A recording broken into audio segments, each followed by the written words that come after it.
Welcome to the Sunday Update. Nath Gardner with you.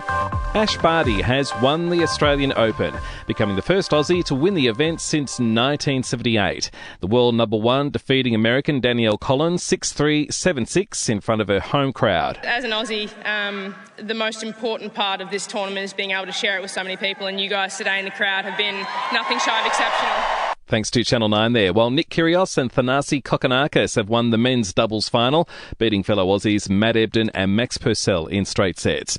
The federal government is being urged to give greater support to disability service providers as it struggles with staff shortages during the Omicron wave. At the top of the list, the sector is calling for higher staffing caps to ease pressure off providers who are being forced to compensate workers for overtime. National Disability Services Chief Executive Laurie Lee says they're facing dire financial strain. So we're calling for a 15% uplift in the price caps through the NDIS as a temporary measure whilst we get through this COVID wave. The New South Wales government is expected to announce soon the finer details of a stimulus package to help struggling businesses hit by the Omicron wave. $1 billion is tipped to be spent. Masks will be mandatory for Queensland students from years 7 and up when school returns this week. They'll also be encouraged for younger children in years 3 to 6. Police in South Australia are searching for 40-year-old Christopher Taylor, who's been missing since Tuesday after walking off from a campsite in the state's far north. And there are claims a lack of female crash test dummies could be behind higher hospitalisation rates for young women drivers. Experts say women might not have the same protection because safety systems are designed using male test dummies.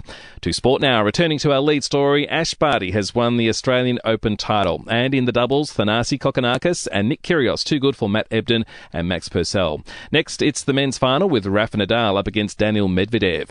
Australia resumes at 2 for 12 in its second innings at the Women's Ashes Test after rain in Canberra forced play to be abandoned on day 3. Western United has beaten Melbourne City 1-0 in the A-League and Brisbane Roar 3-0 winners over the Wanderers. And in the NBL winners, South East Melbourne Phoenix 2 good for the Bullets and Illawarra over the Taipans. To entertainment news now, Britney Spears has not held back in a scathing Instagram post, cutting shreds off little sister Jamie Lynn. The 40-year-old pop star and her 30-year-old sister have been engaged in a war of words following the release of Jamie Lynn's book, Things I Should Have Said. Kanye West is being warned he'll need to be fully vaccinated to enter Australia for his concert tour in March. It's believed the rapper has only received one vaccine dose. And former AFL star Shane Crawford has quit Channel 9 after more than 20 years with the network, including stints on The Footy Show and Postcards. And we'll see you tomorrow morning for another episode of The Update.